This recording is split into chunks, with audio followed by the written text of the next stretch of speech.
ఇవన్నీ చేసే ఒక్కటే మిగిలిపోతుంది, ఆడవాళ్ళకి నెలకి 1500. అది చెయ్యాలంటే ఆంధ్రాని అమ్మాయి ఇంకా ఆలోచించేసి అంత డబ్బు అవసరం ఉంది. ఏం చేయాలి?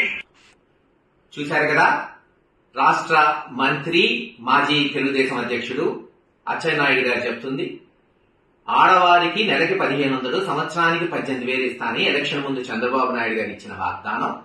దానికి ఎండోర్స్ చేస్తూ పవన్ కళ్యాణ్ గారు సంతకాలు పెట్టి ఇల్లు పెంచారు. ఇప్పుడేమంటారు? ఆ రోజేమో సంపద సృష్టించి డబ్బులు ఇస్తామన్నారు, ఇప్పుడేమో అది ఇవ్వాలంటే ఆంధ్ర రాష్ట్రాన్ని అమ్మాలంట. అప్పుడు తెలీదా ఈ అబద్దాలు ఆడుతున్నప్పుడు?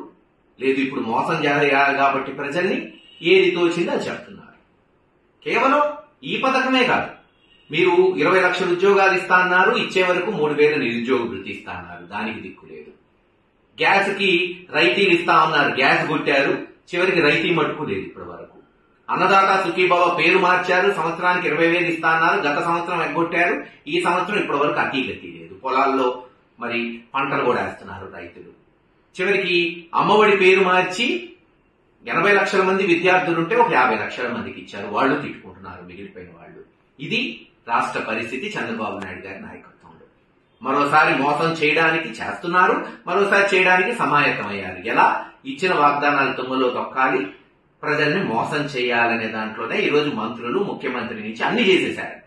అసలు 10% కూడా చేయకుండా అన్ని చేసేశారని ఈరోజు స్పష్టంగా ప్రజల సమక్షంలో అబద్దాలు చెప్తున్నారు. కానీ బాధ్యత కలిగిన ప్రతిపక్షంగా జగన్మోహన్ రెడ్డి గారి నాయకత్వంలో ఖచ్చితంగా ఎండగడతాం, ప్రజల పక్షాన నిలబడతాం. వాళ్ళు ఇచ్చిన హామీలు నిలబడే వరకు మా పోరాటం ఆగదు. వాళ్ళు ఇలాగే అబద్దాలు చేసుకుంటూ మోసం చేస్తూ పోతే ఖచ్చితంగా త్వరలోనే ప్రజలు పెద్ద గుణపాఠమే ఈ తెలుగుదేశం నాయకులకి చేయబోతున్నారని తెలియజేస్తారు.